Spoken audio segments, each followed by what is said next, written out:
So guys అందరికైతే నమస్తే. ఈ వీడియోలో ఏంటంటే మన ఈశ్వర్ సాయి మాధురి రాత్రుడు దొరికిపోయిందిగా. మన ఈశ్వర్ సాయి అంటాడు చెప్పేది విను గైస్, దాని తర్వాత నేను మాట్లాడతా. నేనేం చేశాను, నేను మాధురి రూమ్కి వాష్రూమ్ యూజ్ చేసుకోవడానికి నేను వెళ్ళాను. ఆ టైంకి నాకు మాధురికి ఆ లీనియన్స్ ఉంది, మీకు ఆల్రెడీ చెప్పాను కదా, మేము ఎమోషనల్గా కనెక్ట్ అయ్యామని చెప్పి.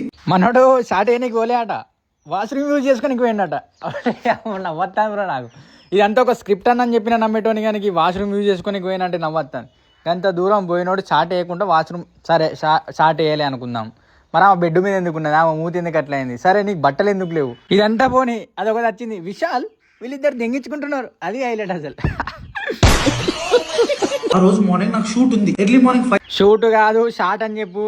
ఎన్ని వేల షాట్లు, కొన్ని లక్షల షాట్లు ఉంటాయి. ఉన్న వ్యక్తులు ఎవరైతే ఉన్నారో ఆ విషయాలని అతను ఎవరు నాకు కూడా తెలియదు. నేను ఒక్క మాట మాట్లాడుతుంటే ఆమె 4 దెబ్బలు కొట్టేటట్టుగా ఉంది. ఆ విశాల్ అనేటోడు మనను కూడా తెలియదట బ్రో.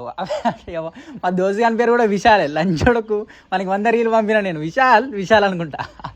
గైస్ ఒకటి, ఇప్పుడు మొత్తం మ్యాటర్ సెట్ కావాలంటే ఒకటే బాయ్. ఈ బ్రో ఉన్నాడుగా, ఇలా వైఫ్కి డివర్స్ ఇచ్చేసి ఆ మాధురి రాత్రుడిని చేసుకుంటే ఓకే, మంచిగా బతకచ్చు ఇద్దరు, అంతేగా బాయ్. ఇప్పుడు ఎందుకంటే ఆ పిల్ల కెరియర్ ఖతమైంది, ముగ్గురు కెరియర్ ఖతమైంది. కానీ విశాల్ అన్న చూసినావు, గామని పెళ్లి చేసుకుంటా నేనైతే, ఆ అత్తే నేను పెళ్లి చేసుకుంటా. విశాల్